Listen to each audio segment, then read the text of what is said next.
ஹல்லேலூயா, ஹல்லேலூயா.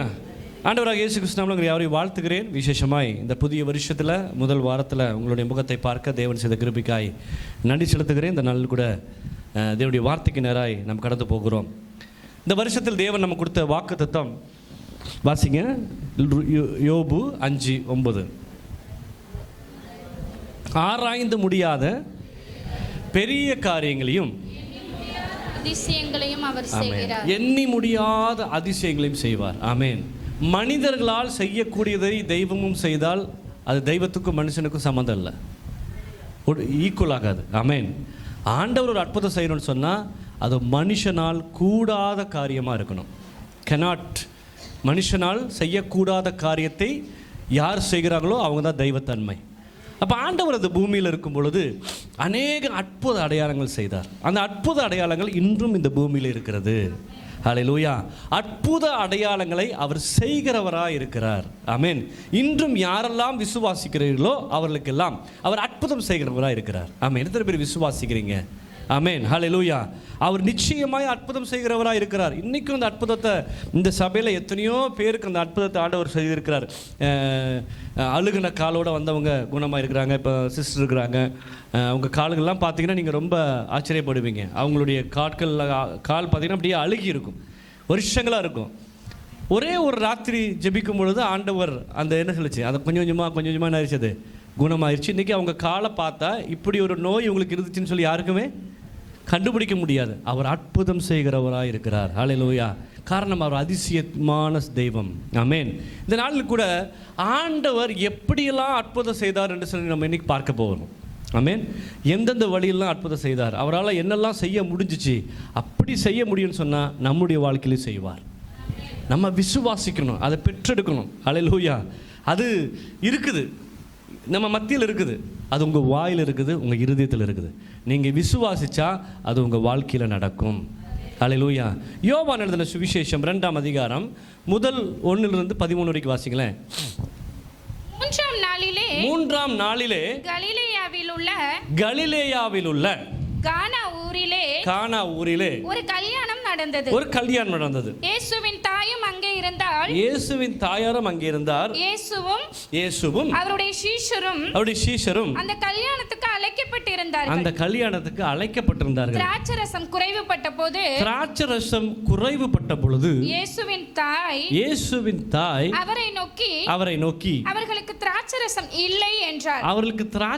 இல்லை என்று சொன்னார். அதற்கு இயேசு ஸ்திரீயே எனக்கும் உனக்கும் என்ன, என் வேலை இன்னும் வரவில்லை என்று சொன்னார். அவருடைய தாய் வேலைக்காரரை நோக்கி அவர்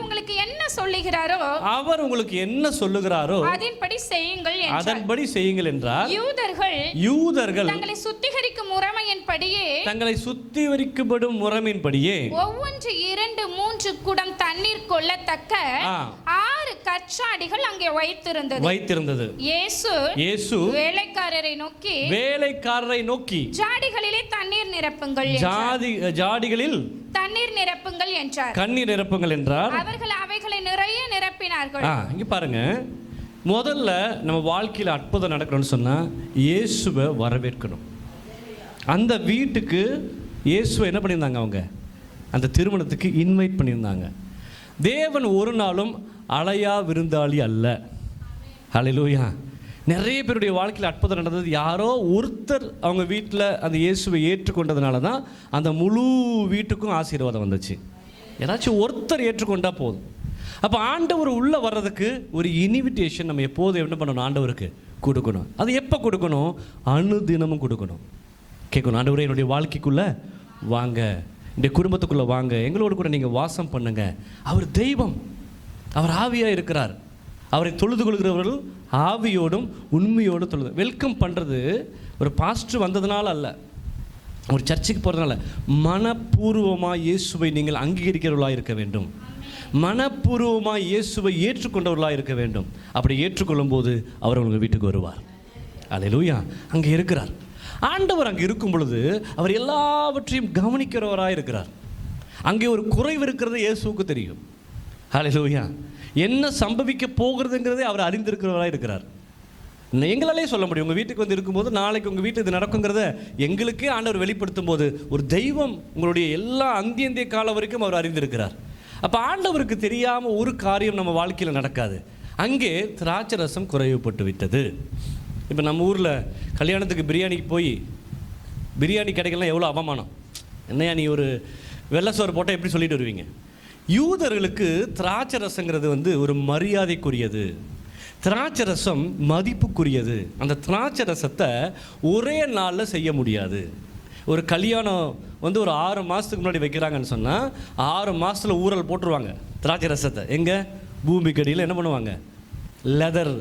லெதர் பேக்கில் அதை கட்டி, இல்லை டயரில் டியூப்பில் கட்டி என்ன பண்ணுவாங்க? உள்ளே புதைச்சி வச்சுருவாங்க. அது ருசி கொடுக்குறதா இருக்கணும். அது அவங்கவுங்க திறமையை பொறுத்து. அப்போ இங்கே திராட்சை ரசம் ஆயிடுச்சு, திடீர்னு ஆட்கள் அதிகமாக வந்துருச்சு. இப்போ பெரிய அவமானம், வர்றவங்களுக்கு திராட்சை ரசம் கொடுக்காட்டி அவங்க ஒரு மாதிரி சொல்லிட்டு போயிடுவாங்க. அப்போ என்ன பண்ணுறதுன்னு தெரியாமல் அந்த குடும்பம் என்ன பண்ணுச்சு?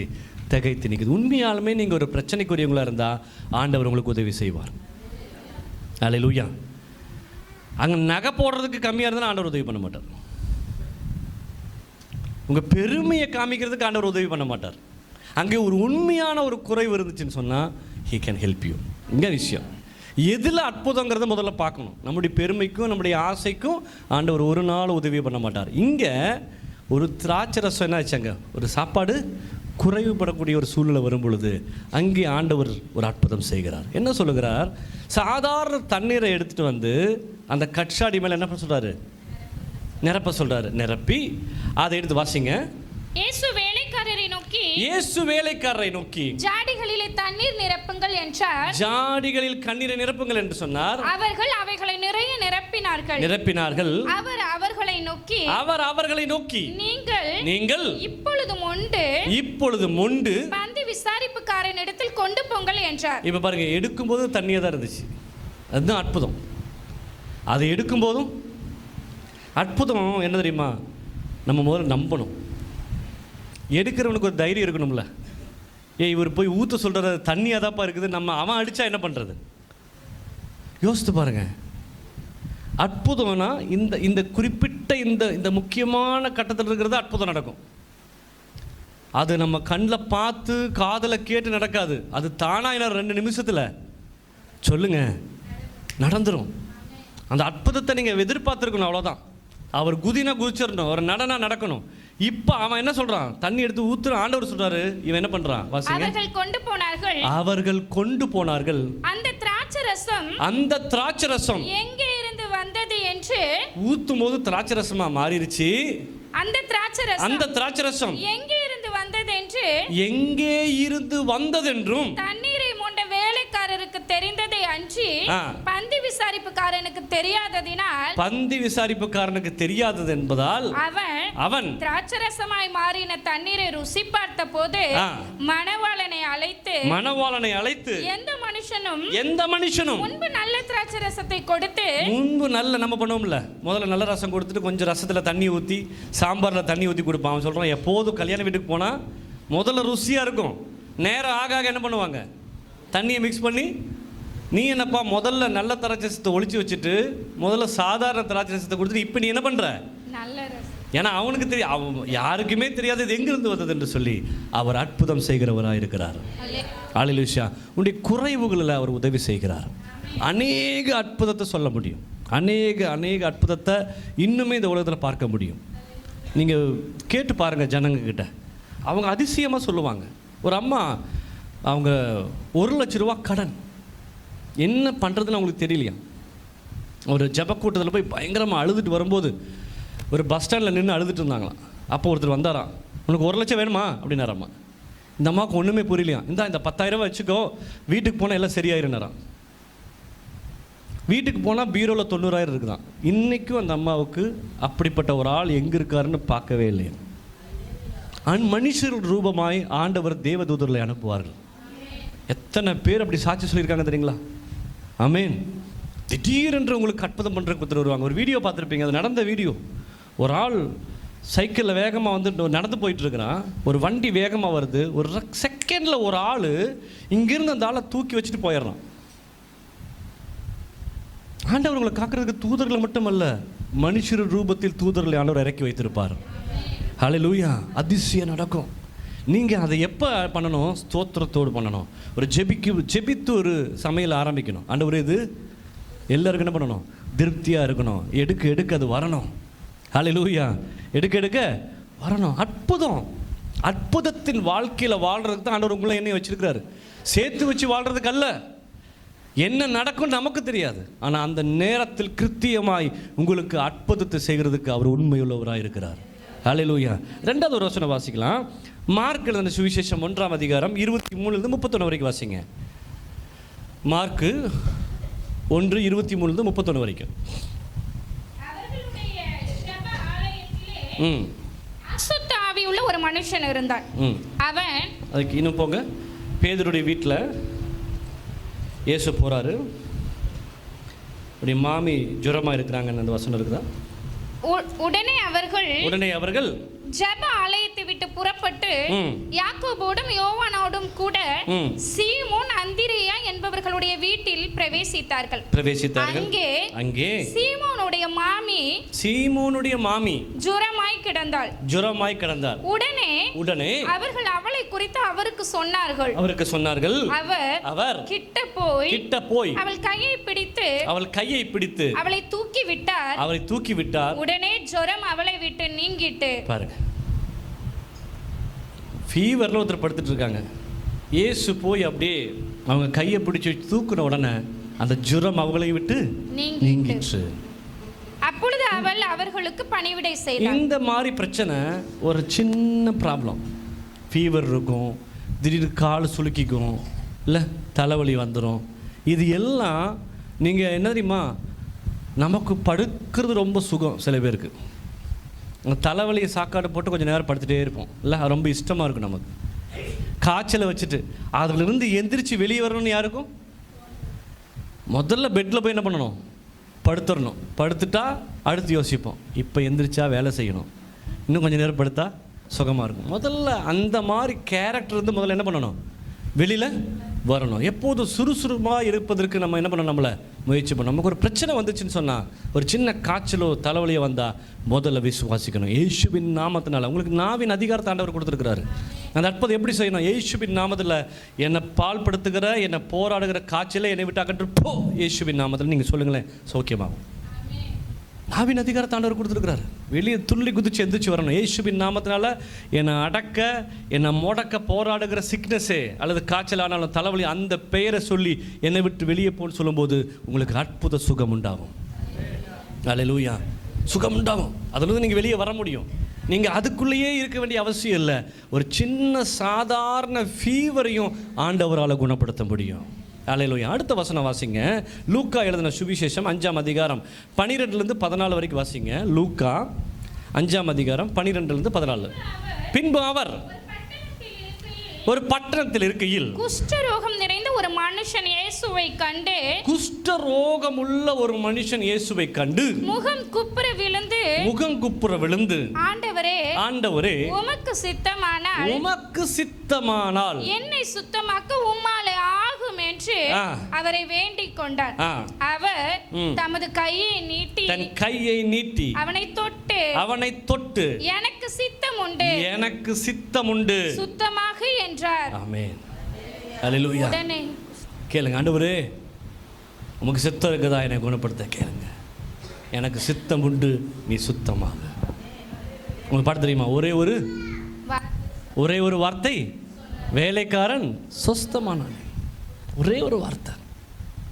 டிஜிஎஸ் தினகரன் பிரசங்கம் பண்ணிட்டு இருக்கும்போது இந்த வியாதியஸ்தரை குறித்து பிரசங்கம் பண்ணிட்டு இருந்தாராம். இப்போ பக்கத்தில் ஒரு ஆள் நின்று பார்த்துட்டு இருந்தாராம். குஷ்டரோகியை பற்றி பிரசங்கம் பண்ணிட்டு இருந்தாராம். பக்கத்தில் ஒரு குஷ்டரோகி உட்காந்துருந்தானா. திடீர்னு ஒரு சத்தம், ஐயோ என் குஷ்டரோகம் சரியாயிருச்சு.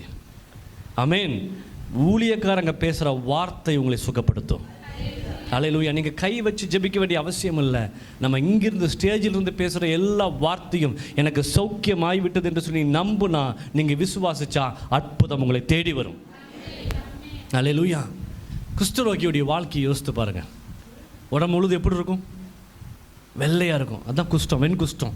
அதில் பல விஷயம் இருக்குது. வெண்குஷ்டம் இருக்குது, அல்லது பூசணம் பூத்த மாதிரி இருக்கும் அவங்க உடம்பு. இந்த குஷ்டத்தில் பலவித நாற்றம் தாங்க முடியாது, சில பேர் மத்தியில் நம்ம நிற்க முடியாது. ஆனால் இயேசு சொன்னார், அவங்களை தொட்டு சுகப்படுத்தினார். அதை சொல்லி கொண்டிருக்கிறேன். யோசித்து பாருங்கள், எந்த வேதத்திலேயாவது, நம்ம படித்த எந்த புஸ்தகத்திலேயாவது இப்படி குணப்படுத்தினார், இன்னார் இந்த வழியில் குணப்படுத்தினார்னு எங்கேயாச்சும் இருக்குதா? இந்த முட்டாள் ஜனங்க சொல்கிறாங்க இயேசு வெள்ளைக்கார தெய்வம். இயேசு வெள்ளைக்கார கண்டுபிடிச்ச லைட்டு வேணும், ஏன்னா அது நன்மை. என்னது? நம்ம எப்படி தெரியுமா இருந்தோம்? கரண்ட் வந்தோன்னே ஒரு ஆள் நினச்சாரான், மேலே சீமண்ணையில் தான் போயிட்டுருக்கு இந்த ஒயரில், ராத்திரி அருவா வச்சு வெட்டி கொஞ்சம் சீமண்ணை எடுத்துட்டோம்னா நம்ம வீட்டுக்கு தேவையான்னு சொல்லி நடந்த சம்பவம். கரண்ட் மேலே ஏறி வெட்டி செத்து போயிட்டார். அவ்வளோதான் நமக்கு அறிவு, நமக்கு அவ்வளோதான் அறிவு. நம்ம பயன்படுத்துகிற எல்லா பொருட்களும் இந்தியக்காரங்க கண்டுபிடிச்சதல்ல. ஆமென், ஹல்லேலூயா.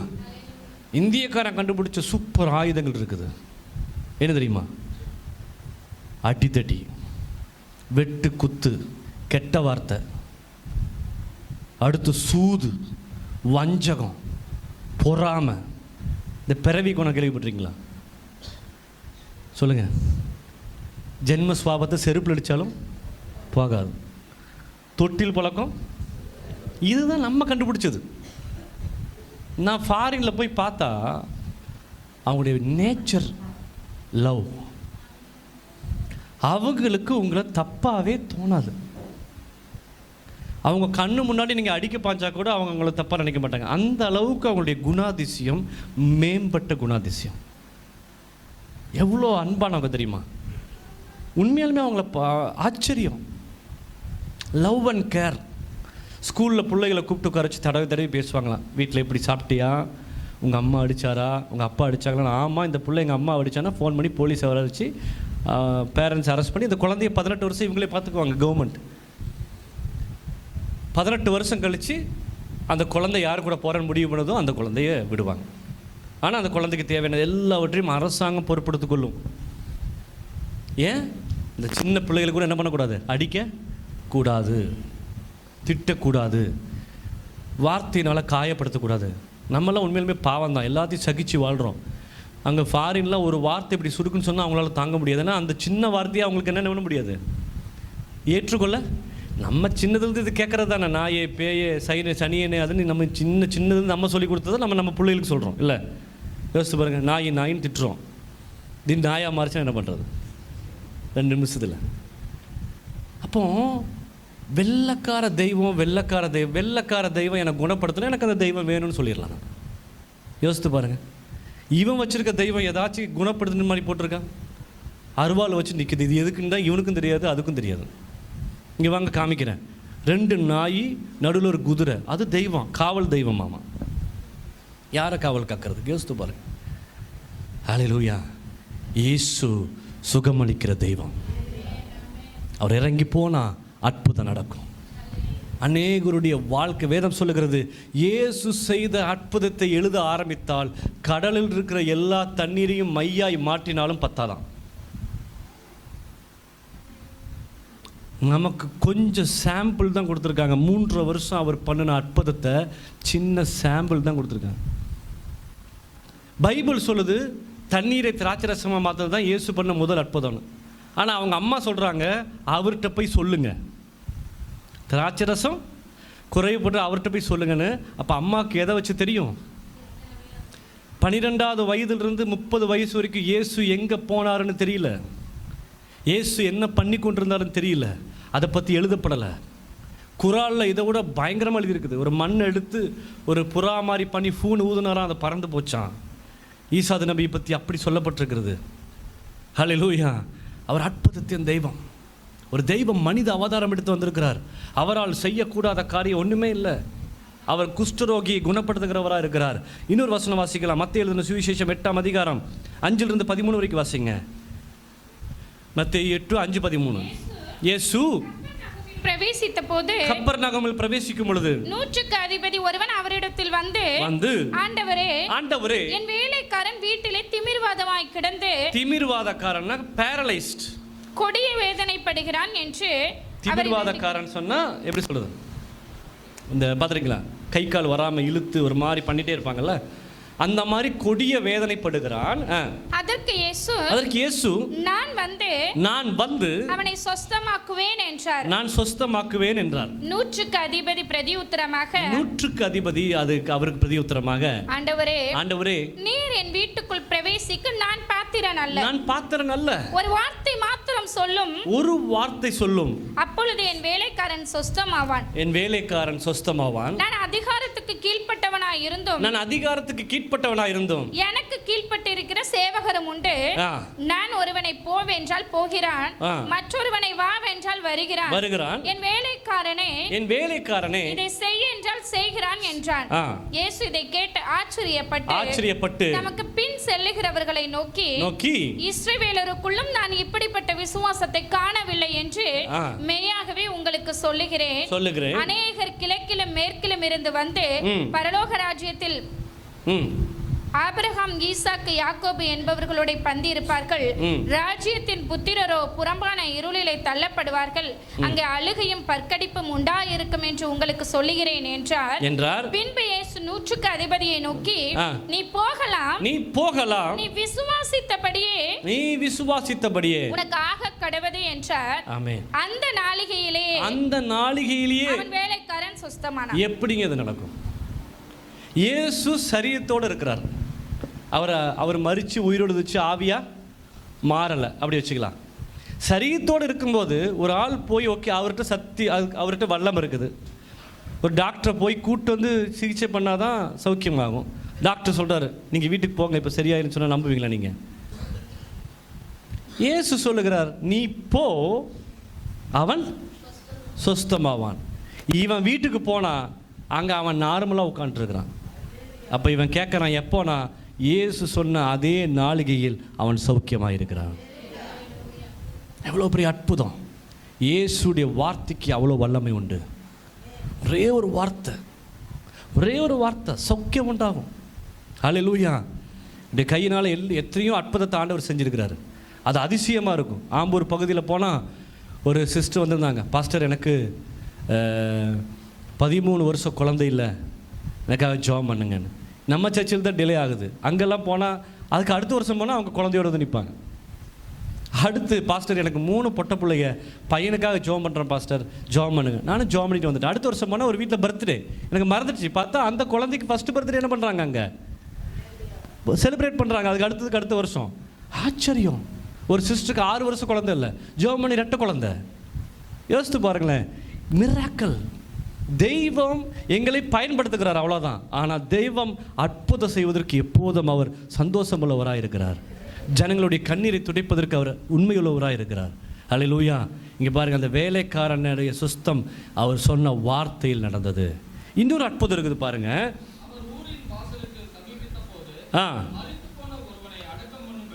மரித்து போன ஒருவனை அடக்கம் பண்ணுவதற்கு கொண்டு வந்தார்கள். அவன் தன் தாய்க்கு ஒரே மகனாயிருந்தான். அவளோ கைம்பெண்ண. பாருங்க, ஒரு விதவை, அவளுக்கு ஒரு பையன், அந்த பையன் சின்ன வயசில் செத்து போயிட்டான். சாபம். அப்பா சீக்கிரம் செத்துட்டாரு, மகனும் சீக்கிரம் செத்துட்டான். இப்போ வந்துட்டு இருக்காங்க. இயேசு எதிர்கொண்டு போகிறார். எப்படி இருக்கும் யோசித்து பாருங்க. தெய்வம் எதிர்கொண்டு போகிறாரு. அங்கே பாடையில் அந்த பணத்தை வச்சு அடக்கம் பண்ணுறதுக்காகவோ எரிக்கிறதுக்காகவோ கொண்டு வந்துட்டு இருக்காங்க. இயேசு கர்த்தர் அவளை பார்த்து அவள் மேல் மனதுருகி. இதுதான் முக்கியம். இயேசு நம்ம மேலே மனம் இறங்கிட்டாருன்னு வச்சுக்கிங்களேன். மனதுருகி, என்னது மனது உருகி. இயேசுடைய மனசு ஒரு கேண்டில் மாதிரி, ஈஸியாக உருக்கிடும். ஹல்லேலூயா! அந்த தீயனா நம்ம கண்ணீர் தான். நம்ம அழுதா அவர் என்ன பண்ணுவார்? மனதுருங்குவார். நீங்கள் அடம் பிடிச்சாலும் அவர் மனதுருங்குவார். இயேசு மனதுருகி முதல்ல அவர் சொன்னார், அழாத. ஏன் அதை சொல்கிறாங்க? குணப்படுத்துறவர் தானே, நேரடியாக குணப்படுத்திடலாம். முதல்ல அழாதே. அடுத்து கிட்ட வந்து பாடையை தொட்டு அதை சுமந்தவர்கள் நின்றார்கள். அப்பொழுது அவர், வாலிபனே நீ எழுந்திரு, உனக்கு சொல்லுகிறேன் என்று சொன்னார். யோசித்து பாருங்க. மரித்தவன் எழுந்து உட்கார்ந்து பேசத் தொடங்கினான். வாசிங்க. அவனை அவன் தாயின் இடத்தில் ஒப்புவித்தார். எவ்வளோ பெரிய அற்புதம்! ஒரு விதவை, ஒரே மகன், அவன் மரித்து போனான். இயேசு அந்த வழியில் போகும் பொழுது அவன் பாடையை தொட்டு அவன் அந்த அம்மாவை பார்த்து அழாதே என்று சொல்லி மரித்தவனை உயிரோடு எழுப்பினார். அல்லேலூயா! அவர் அற்புதத்தின் தெய்வம், அதிசயத்தின் தெய்வம். இன்னொரு வசனம், மார்க் எழுதின சுவிசேஷம் 5ஆம் அதிகாரம் 25 வாசிங்க. மார்க் 5:25. அப்பொழுது 12 வருஷமாய் பெரும்பாடு உள்ள ஒரு ஸ்திரீ அநேக வைத்தியர்களால் மிகவும் வருத்தப்பட்டு தனக்கு உண்டானவைகளை எல்லாம் செலவழித்தும் சற்றாகிலும் குணமடையாமல், அந்த அம்மாவுடைய சூழ்நிலை பாருங்க. எத்தனை வருஷம்? 12 வருஷம். பெரும்பாடு உள்ள ஸ்திரீ. பெரும்பாடு உள்ள ரத்தப்போக்கு. அந்த அம்மாவுக்கு பிளட் ப்ளீடிங் 12 வருஷமா நான் ஸ்டாப்பாக போயிட்டுருக்கு. அநேக வைத்தியர்கிட்ட போய் என்ன பண்ணிட்டாங்க, இந்த அம்மா செலவழிச்சாங்க. அந்த வைத்தியர்னால வந்த சைடு எஃபெக்ட் அதிகமாகிடுச்சு. காசு கொடுத்து டாக்டரை பார்த்தாங்க, அந்த டாக்டர் கொடுத்த மருந்துனால என்ன ஆயிடுச்சு, இப்போ சைடு எஃபெக்ட் ஆயிடுச்சு. அடுத்து இயேசுவை குறித்து கேள்விப்பட்டு நான் அவருடைய வஸ்திரங்களை ஆகிலும் தொட்டால் சொஸ்தமாவேன் என்று சொல்லி ஜனக்கூட்டத்துக்குள்ளே அவருக்கு பின்னாக வந்து அவருடைய வஸ்திரத்தை தொட்டார்கள். உடனே அவளுடைய உதரத்தின் ஊரல் நின்று போயிற்று. ஆமென். இது ஒரு மின்சாரம் மாதிரி. என்னது? மின்சாரத்துக்கு அறிவு இருக்குதா சொல்லுங்க. இத்தனை பேர் இருக்கும், நான் சொல்கிறேன். மின்சாரத்துக்கு அறிவு இருக்குது. ஒயரை தைரியமாக தொடலாம். அதுக்கு யாருக்கு இஷ்டம் இருக்குதோ அவங்கள மட்டும் பிடிக்குன்னு சொன்னால் எப்படி இருக்கும்? நான் சொல்ல அர்த்தம் புரியுதா? ஒயரை கட் பண்ணி தொங்க விட்டுடலாம் எல்லாத்துக்கிட்டையும். தைரியமாக தொடுங்க. யாருக்கு அது சித்தம் வச்சுருக்குதோ, யார் மேலே பிரியமாக இருக்குதோ அவங்கள மட்டும் பிடிக்குன்னு சொன்னால் எப்படி இருக்கும்? மின்சாரம் எல்லாரும் பிடிக்கும். பிடிக்குமா பிடிக்காதா? அதுக்கு இன்னும் ஆளுன்னு இல்லை. நீ மனுஷனாக இருக்கணும், உனக்குள்ள ரத்த ஓட்டம் இருக்கணும், பிடிச்சிரும். அப்போ இயேசுக்கிட்ட அற்புதத்தை பெற்றுக்கொள்றதுக்கு உனக்கு முதல்ல மனசு இருந்தால் போதும். அங்கே அற்புதம் பண்ணுறதுக்கு அவர் ரெடியாக தான் இருக்கிறார். இப்படி ஒரு சகோதரி வரும் என்று இயேசுக்கு தெரியாது, ஆண்டவருக்கு தெரியாது. ஆண்டவரை போய் பார்க்கல அந்த அம்மா, ஆண்டவர்கிட்ட பேசலை. அந்த அம்மா நினச்ச ஒரே விஷயம், ஆண்டவர்கிட்ட பின்னாடி போய் அவர் ட்ரெஸ்ஸை தொட்டால் நான் சௌக்கியமாக நினச்சா சௌக்கியமாயிட்டோம். விசுவாசத்துடைய அளவு நம்ம கிட்ட தாங்க இருக்குது. ஹல்லேலூயா. எனக்கு டாக்டர் சொல்லிட்டாரு, 12 மாத்திரை 15 மாத்திரை நீ வாழ்க்கை முழுதும் சாப்பிடணும். பேச்சு வராது, இந்த கண் பார்வை கம்மியாயிருச்சு, நடக்க முடியாது. ஆனால் ஜெப கூட்டத்தில் அந்த ரத்த வாந்தி எடுத்ததுக்கப்புறம் நான் எந்திரிச்சு நான் முதல்ல நம்பினது என் வியாதி சௌக்கியமாயிருச்சு. அடுத்து நான் சிந்திச்சு வீட்டுக்கு போகிறோம், யார்கிட்டையும் பேசக்கூடாது, மாத்திரை எடுத்து தூக்கி வீசணும். இதுதான் நான் பண்ணேன். வீட்டுக்கு வந்தேன், மாத்திரை எடுத்தேன், தூக்கி வீசிட்டேன். ஆனால் ஒரு சௌக்கியமும் நடக்கலை. என்னது சௌக்கியம்னு சொன்னால்? கால்வலி அப்படியே தான் இருந்துச்சு, தலைவலி அப்படியே தான் இருந்துச்சு, இந்த கண் பார்வை அப்படியே இருந்துச்சு. ஆனால் நான் எடுத்த தீர்மானத்தில் என்னவா இருந்தேன்? நாளாக நாளாக நாளாக தேவன் என்னை சுகப்படுத்தினார். நீங்கள் தீர்மானம் எடுக்கிறீங்க, வலி அதிகமான டக்குன்னு போய் மாத்திரை எடுத்து போட்டுறது. இயேசுவின் நாமத்தினால் ஆண்டவரே இந்த மாத்திரையை நான் போடுறேன், சௌக்கியமாயிட்டேன். பல்ல கடிச்சிட்டு இருக்கணும், அதை அவர் பார்ப்பார். சில பேருக்கு இன்ஸ்டண்ட்டாக ஆகும், சில பேருக்கு படிப்படியாக ஆகும்.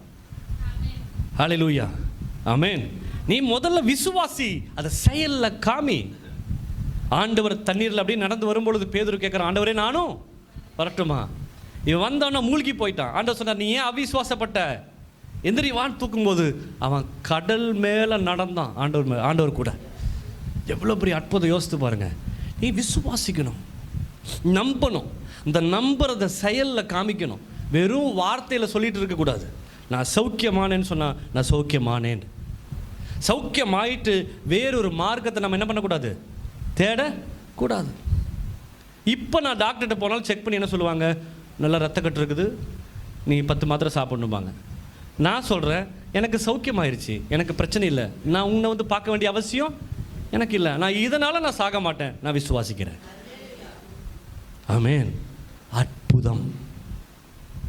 இந்த மெடிக்கல் உலகம் உங்களை போட்டு நெருக்கி உங்களை பயப்படுத்துது. இதுக்கு முன்னாடி அப்படி இல்லை. இன்றைக்கி நம்மளை என்ன பண்ணுறாங்க, ரொம்ப ப்ரெஷர் பண்ணி ஒரு பயம் வந்துருச்சு. இல்லை ஒன்றும் நடக்காது, முதல்ல விசுவாசி, முதல்ல நம்பு. ஆண்டவர் சமூகத்தில் வந்து அழுது ஜெபம் பண்ணி கரெக்டாக இருந்தாலே அற்புதம் நடக்கும். ஹல்லேலூயா. 12 வருஷம் பெரும்பாடு உள்ள ஸ்திரீ சௌக்கியமாயிட்டான். ஆண்டவர் சொல்றாரு, எங்கிட்ட இருந்து இப்போ வல்லமை போயிருக்குது யார் அது? எங்கிட்ட இருந்து வல்லமை போயிருக்குது யார் அது? இன்னொரு ஒரே ஒரு வசனம், கடைசி வசனம் வாசிங்க. லூக்கா எழுதின சுவிசேஷம் 13ஆம் அதிகாரம் 10-17 வரைக்கும்.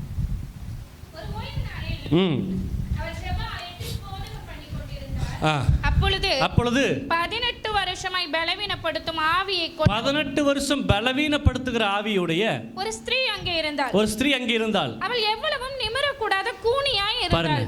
கூனியா இருந்தது ஒரு வியாதியா. ஆனால் அந்த வியாதி இல்லாததுக்குள்ள ஒரு அசுத்தாவி இருந்துச்சு. ஒரு அசுத்தாவி அவங்கள 18 வருஷம் கூனியாக்கி வச்சிருக்கு. பல பேருடைய வாழ்க்கையில் வியாதி கிடையாது, அசுத்தாவி. அவங்களுக்கு அது வியாதினே தெரியாது. வியாதின்னு நினச்சிட்டு மருந்து போட்டிருப்பாங்க, இங்கே சரீரம் ஃபுல்லாக கெட்டுட்ருக்கும்.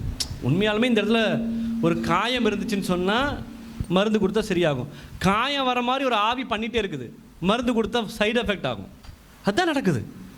18 வருஷம் கூனியா இருக்கிற சகோதரி வாசிங்க. இயேசு அவளை கண்டு தம்மிடத்தில் அழைத்து ஸ்திரீயே உன் பலவீனத்தினின்று விடுதலையாக்கப்பட்டாய் என்று சொல்லி அவள் மேல் தமது கைகளை வைத்தார். அவள் மேல் தன் கைகளை வைத்தாள். உடனே அவள் நிமிர்ந்து தேவனை மகிமைப்படுத்தினாள். ஹல்லேலூயா. கூனியா இருக்கிற ஸ்திரீ நிமிரக்கூடும் என்று சொன்னாள். மரித்தவன் உயிரோடு எழுப்பக்கூடும் என்று சொன்னாள். நீர்க்கோவையுள்ள தலைவலியுள்ள ஒரு மனுஷனை சௌக்கியப்படுத்த முடியும் என்று சொன்னால், 12 வருஷம் பெரும்பாடு உள்ள ஸ்திரீயை சௌக்கியப்படுத்தும் என்று சொன்னால், உங்களையும் ஆண்டவர் சௌக்கியப்படுத்துவார். தேவ சமூகத்தில் அப்படி எந்திரிச்சு நின்று கண்களை மூடி இந்த காலை வேளையில் கேளுங்க. ஆண்டவரே, என்னுடைய பலவீனத்தில் நம்முடைய பிரசனம் இறங்கி வரட்டாப்பா. நீங்கள் என்ன வியாதியில் கஷ்டப்பட்டு இருக்கீங்களோ, எது உங்களை அழுத்தி கொண்டிருக்குதோ, எந்த துக்கம் உங்களை பால்படுத்துகிறதோ, தேவ சமூகத்தில் நீங்கள் உங்களை ஒப்பு கொடுங்க. அவர் சுகப்படுத்துவார். தெய்வீக சுகம் அப்பொழுது இறங்கி வரும். அவருடைய பிரசன்னம் உங்கள் மத்தியில் இறங்கி வரும். சுகமளிக்கிற வல்லமை இப்பொழுது இறங்கி வரும். ஹல்லேலூயா. எல்லாரும் துதிக்க ஆரம்பிங்க. வாயின் வார்த்தையினால் ஆண்டவரை மகிமைப்படுத்துங்க. Thank you Jesus. ஹல்லேலூயா, ஹல்லேலூயா. ஒருவேளை உங்களுக்கு நியூட்ரஸில் கட்டி இருக்குன்னு சொல்லியிருக்காங்களா, அது கரைந்து போகும். நீர்க்கட்டிகளை ஆண்டவர் குணப்படுத்துவார். நீர்க்கோவைகளை ஆண்டவர் குணப்படுத்துவார். உன் பிளட்டில் ஏதாச்சும் நச்சு இருந்துச்சுன்னு சொன்னால் ஆண்டவர் குணப்படுத்துவார். அவரால் கூடாத காரியம் ஒன்றுமே இல்லை. அவர் அற்புதத்தின் தெய்வம். குஷ்டரோகியை தொட்டு சுகப்படுத்தின தெய்வம். மரித்து 4ஆவது நாளான லாசருவை உயிரோடு எழுப்பின தெய்வம். பிறவி குருடனாக இருக்கிற பார்த்து நீ பார்வையடை என்று சொல்லி அவனை குணப்படுத்துகிற தெய்வம். இயேசு அந்த வழியில் கடந்து போகும்போது ஒருவன் கேட்டான், யார் போகிறார்? இயேசு போகிறார் என்று சொன்ன உடனே, தாவீதின் குமாரனை எனக்கு இறங்கும், தாவீதின் குமாரனை எனக்கு இறங்கும் என்று கற்றும் பொழுது இயேசு நின்று அவனை திருப்பி பார்த்து என்னவென்று என்று சொன்னார். அவன் சொன்னான், இந்த குளத்திலே தேவதூதல் இறங்கி இந்த குளத்தை கலக்கும் பொழுது யார் முதலிலே போகிறார்களோ அவர்கள் சொஸ்தமடைவார்கள். ஆனால் என்னை அந்த குளத்திலே கொண்டு போவதற்கு யாருமே இல்லை என்று சொல்லும் பொழுது இயேசு கேட்டார், நீ பார்வையடைய விரும்புகிறாயா என்று கேட்டார். இன்னைக்கு ஆண்டவரை பார்த்து கேட்கிறது, நீ சுகப்படுத்தப்பட விரும்புகிறாயா? நீ குணப்படுத்தப்பட விரும்புகிறாயா? உன் வியாதியிலிருந்து விடுதலையாக நீ விரும்புகிறாயா? உன்னுடைய விருப்பத்தை ஆண்டவர்கிட்ட நீ சொன்னா, அவர் பார்த்து சொன்னார், நீ இப்பொழுதே உன்னுடைய பார்வை குணமடையட்டும் என்று சொல்லி அந்த தாவீதின் குமாரனை என்று கூப்பிட்ட அந்த பிறவி குருடனை ஆண்டவர் சௌக்கியப்படுத்தினார். 38 வருஷம் பார்வை அடையாமல் இருந்த அவனை இயேசு தொட்டு சுகப்படுத்துகிற உண்மை என்று சொன்னார். இந்த காலை வேளையில் வந்திருக்கிற உங்களை நீங்கள் கேட்காமலேயே, நீங்கள் கேட்டாலும் கேட்காவிடிலும் உங்களுக்கு குணப்படுத்துவதற்கு ஒரு சித்தம் உள்ளவராக இருக்கிறார். ஒரு புதிய அபிஷேகத்துடைய சத்திய தேர்தல் இறங்கி வரும். உடலரா சகலபல ஹம்தல் கனதர வியாதியை ஆண்டவர் குணப்படுத்துவார். நடக்க முடியாததை நடக்க வைப்பார். உடைய இடுப்பு பிரச்சனையை ஆண்டவர் குணப்படுத்துவார். எல்லா பேக் பெயின் ஆண்டவர் சௌக்கியப்படுத்துவார். எல்லா வியாதியை குணப்படுத்துவார். தலைவலியை குணப்படுத்துவார். இப்பொழுதே ஒரு புதிய சக்தி ஒவ்வொரு பேரும் தீர்மானம் இறங்கி வரட்டும். ஒரு அபிஷேகத்துடைய சக்தி இறங்கி வரட்டும். அற்புதமாய் touch everybody, touch everybody, touch everybody. ஒவ்வொரு மேலும் ரீகஷாலா பௌரிபாலா நரகசியாதர ஆண்டவரே, இந்த ஸ்டேஜில் இருந்து அற்புதம் பரப்பட்டு போகட்டும். தீ போல ஒவ்வொரு மேலும் அசுத்த ஆவிகள் இயேசுவின் நாமத்தில் வெளியே வரட்டும். எல்லா கைவச கட்டு வெளியே வரட்டும். அந்தகாரத்தை கட்டு வெளியே வரட்டும். வா வெளியே இயேசுவின் நாமத்தில், வா வெளியே இயேசுவின் நாமத்தில், வா வெளியே வா இயேசுவின் நாமத்தில். ஒரு புதிய சக்தி உன்னை ஆட்கொள்ளட்டும். தலை முதல் பாதம் வரைக்கும் தெய்வீக வல்லமை இப்பொழுது இறங்கி வரட்டும். உடா ரகதா ஜபலபோ ரகலதர கதரகசியாதன. தெய்வத்துடைய சக்தி இப்பொழுது இறங்கி வரட்டும். வானத்தையும் பூமி படைத்த சர்வ வல்லமையுள்ள தெய்வம், எஸ், இப்பொழுது அது தீ போல ராலபா ஷதர திகலபோ ரகதரகசியாதன. தெய்வ சக்தி ஆட்கொள்ளட்டும். ரமலபா ஷதரதா. எஸ், பேசுங்க, மௌனமா இருக்காதீங்க. இது அற்புதத்தின் நேரம். நீ கேட்கும் போது உன்னை குணப்படுத்துவதற்கு அவர் உண்மையுள்ளவராய் இருக்கிறார். ஒரே ஒரு வார்த்தை சொன்னாரே, வேலைக்காரன் சொஸ்தமானானே. ஒரே ஒரு வார்த்தை சொன்னாரே, எஸ், அபிஷேகத்தோடு வேலைக்காரன் சொஸ்தமானானே. சுத்தமாக என்று சொன்னாரே, வேலைக்காரன் சொஸ்தமானானே. சுத்தமாக என்று சொன்னாரே, அபிஷேகத்தோடு வேலைக்காரன் சொஸ்தமானானே. கூடாதது ஒன்றுமில்லையே, கூடாதது கூடாதது ஒன்றுமில்லையே.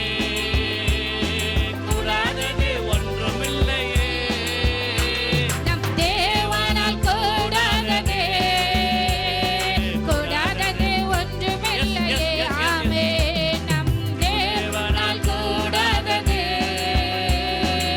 ஒன்றுமில்லையே. நம்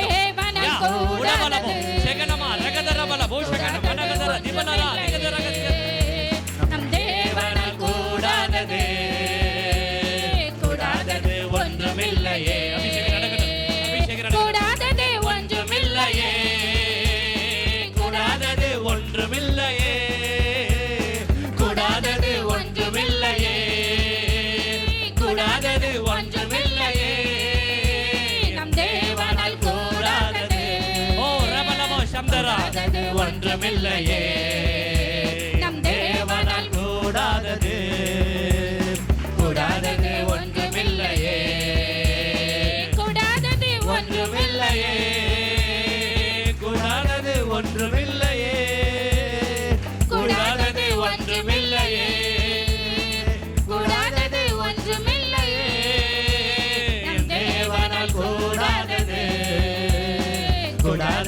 ஒன்றுமில்லையே. நம் தேவனால் கூடாதது கூடாதது ஒன்றுமில்லையே. அவரால் கூடாதது ஒன்றுமே இல்லை. நீங்க விசுவாசிங்க. அற்புதம் வாழ்க்கையில் நடந்துருச்சு. அவர் அற்புதம் பண்ண நம்பு. நீங்க விசுவாசி. முதல்ல என்னை அவர் குணப்படுத்திட்டார். நான் சௌக்கியமாயிட்டேன். என்று வியாதியை எடுத்து போட்டால் நீ விசுவாசிக்கும் போது நீ ஒரு உயிருள்ள சாட்சியாய் மாற முடியும். உன்னுடைய சாட்சி அநேகரை தொடும். நீ சொல்லும் போது அநேகர் ரட்சிக்கப்படுவாங்க. உன்னுடைய வார்த்தை அநேகரை தட்டி எழுப்போம். சிஸ்டர், பிரதர், எனக்கு இந்த பிரச்சனை இருந்துச்சு, நான் இயேசுவை விசுவாசிச்சேன், எனக்கு சௌக்கியம் உண்டாயிருச்சு சொல்லி நான் சொன்ன வார்த்தையை நம்பி 160க்கு மேற்பட்ட ஞானஸ்தானம் எடுக்குவது உண்மை என்று சொன்னால் நீ சொல்றவனுடைய வார்த்தையை நம்பி அநேகர் இயேசுவிட்ட ஓடி வருவாங்க. நீ கேள், ஆண்டவரே, என்னுடைய சுகம் முக்கியம் அல்ல, நான் குணப்படுத்தப்பட்டால் 1000 ஜனங்களை இயேசுவிட்ட சேர்க்கிறதுக்கு என்னுடைய வியாதி சௌக்கியமாகட்டும், என்னுடைய வியாதி சௌக்கியமாகட்டும், என்னுடைய வியாதி சௌக்கியமாகட்டும். அவர்களை குணப்படுத்துவார். பரிசுத்தமுள்ள நல்ல பிதாவே, இந்த வார்த்தைக்காய் நன்றி செலுத்துகிறோம். தெய்வீக சுகம் உண்டாகட்டும். உடைய மகத்துவத்தை விளங்க பண்ணுவீராக. அற்புத அடையாளத்தோடு நிறுத்துவீராக. நீ விசுவாசித்தால் தேவனுடைய மகிமை காண்பா என்ற வசனத்தின்படி அற்புதம் நடக்கட்டும். இயேசுவின் நாமத்தில் ஜெபிக்கிறோம் நல்ல பிதாவே, ஆமென். ஆத்துமாவே கர்த்தரை ஸ்தோத்திரி, என் முழு உள்ளமே பரிசுத்த நாமத்தை ஸ்தோத்திரி. என் ஆத்துமாவே கர்த்தரை ஸ்தோத்திரி, அவர் செய்த சகல உபகாரங்களையும். கர்த்தராகிய இயேசு கிறிஸ்துவின் கிருபையும் பிதாவாகிய தேவனுடைய அன்பும் பரிசுத்த ஆவியுடைய அன்யோன்ய ஐக்கியமும் மீண்டும் மீண்டும் சதா காலங்களோடு கூட இருப்பதாக. ஆமென். ஆமென். God bless you. கர்த்தர் ஆசீர்வதிப்பார்.